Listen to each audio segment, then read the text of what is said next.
I woke up around 4 o'clock in the morning just about every day. Part of that came because I started in the fitness industry and I was doing that anyways. Also because I didn't have to talk to anyone until about 10 a.m. And so that gave me about 6 hours of uninterrupted work time that I could really move projects for. So that means the first thing I did every morning was I would wake up and I would start working. And at the end of the day, if I look at a year, everyone else who's competing against me is still working in their business. But if I wake up at 3 o'clock or 4 o'clock in the morning and I can work 3 or 4 hours until 8 o'clock or 9 o'clock, I get more done in that period of time than most of those guys are getting done in a week. Look at your life right now. Whatever you've done up to this point in time, your life is working. Whatever you have produced, it came out of you as a result of the kind of person that you have become. It's a result of your choices. It's a result of your consciousness. Now you have to ask yourself, are you satisfied with what you have produced? Is this what you want? Would you like for things to be better than this? Do you believe that you deserve better than this? Or are you content? This is it. You don't have to do anything else. That you already resign yourself in life and say, well, I'm happy. I'm not starving like the people in Calcutta. Are you allowing yourself to get off the hook like that? Or do you believe somewhere in the back of your mind or in your heart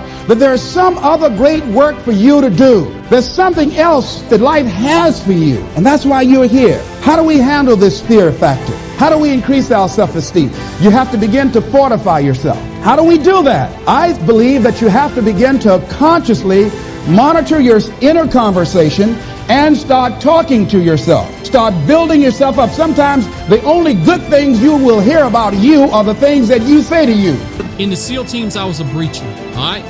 And when we would get a target package, I'd gather intel on the breach point. I would build a bomb. I'd go back into the ready room, build a bomb specifically to breach this wall. We would go out, we would get on target. I'd be the first one in the patrol, right?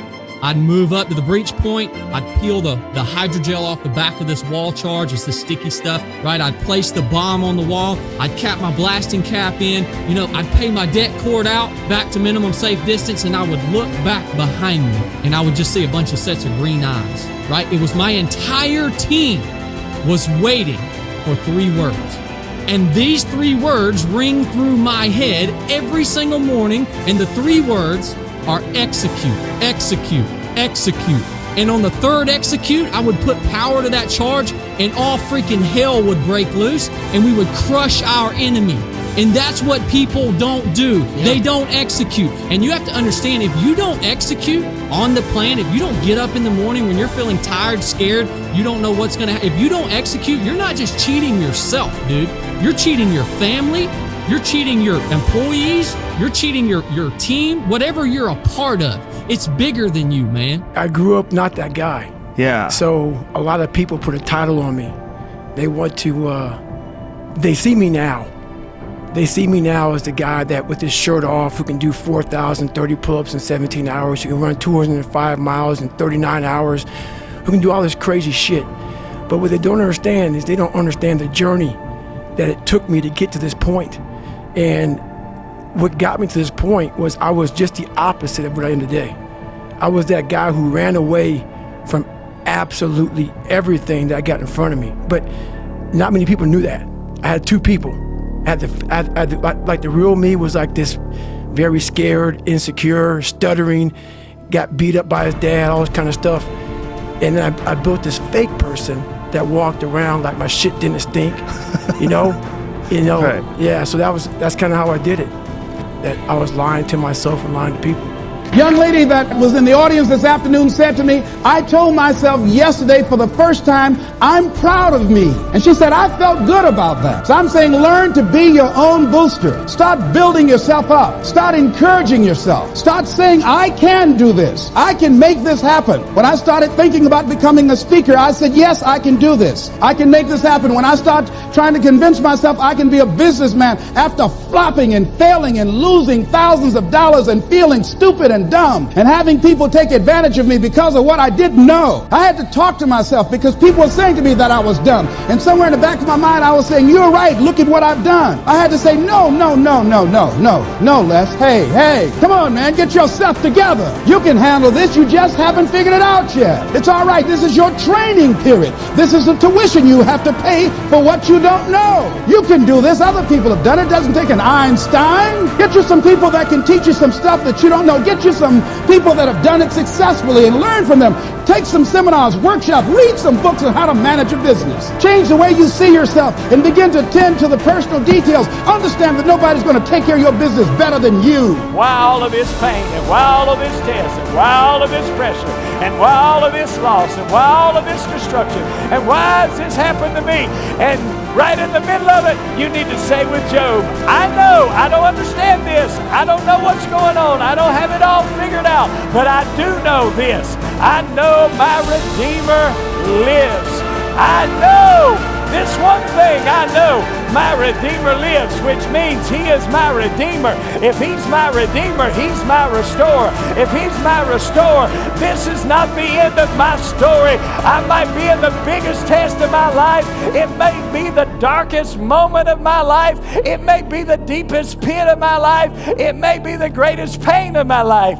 But I know that my Redeemer lives. And I know it's not the end of my story, because God is a restorer. Hallelujah. You can actually be poking from nothing.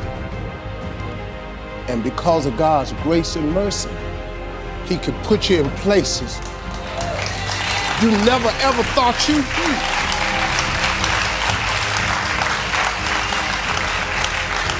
See, I'm sitting here, I'm tripping because I'm a youth. I was a kid out the dirt. And where I am today is because of that grace and mercy. He told the guy, he said, when you want to succeed as bad as you want to breathe, then you'll be successful. I don't know how many of y'all got asthma in here today, but if you ever had an asthma attack before, you short of breath, SOB, shortness of breath, you wheezing. The only thing you trying to do is get some air. You don't care about no basketball game. You don't care what's on TV. You don't care about nobody calling you. You don't care about a party. The only thing you care about when you're trying to breathe is to get some fresh air. That's it. And when you get to the point where all you want to do is be successful as bad as you want to breathe, then you'll be successful. And I'm here to tell you, number one, that most of you say you want to be successful, but you don't want it bad. You just kind of want it. You don't want it badder than you want to party. You don't want it as much as you want to be cool. Most of you don't want success as much as you want to sleep. Some of you love sleep more than you love success. And I'm here to tell you today, if you're going to be successful, you've got to be willing to give up sleep. Here's some other things, ladies and gentlemen. Begin to guard your mind against negative programming. Like turn off the television. Don't watch the news. Don't watch it. I think that more people have a sense of hopelessness and anxiety about life. If you look at the news, you cannot feel good looking at the news. You'll be scared to death. You're scared to go to sleep. I mean, it turns your power down. You've got to be conscious of that. Don't pick up the newspaper and read it. No. Just try this. Just experiment with yourself. Now, if your job depends upon you knowing certain things, let somebody tell you just about those things. But start filtering the stuff you allow to come in your mind. You know that song you used to have? Don't let nobody bring you no bad news. I tell my staff, look here, don't tell me any bad news while I'm on the road. Let me handle it tomorrow. I don't like anybody to tell me any bad news at night before I go to sleep. I can't do anything about it anyhow. Why let me go to sleep with that on my consciousness? No, and my staff, they know that. Say, let it wait till tomorrow. And I have a period of time. Tell me bad news between 10 o'clock and 12 noon. After I prayed and meditated and read my books, I'm fortified, I'm ready to handle it. I deal with it and I'm out of there and I'm going on to something else.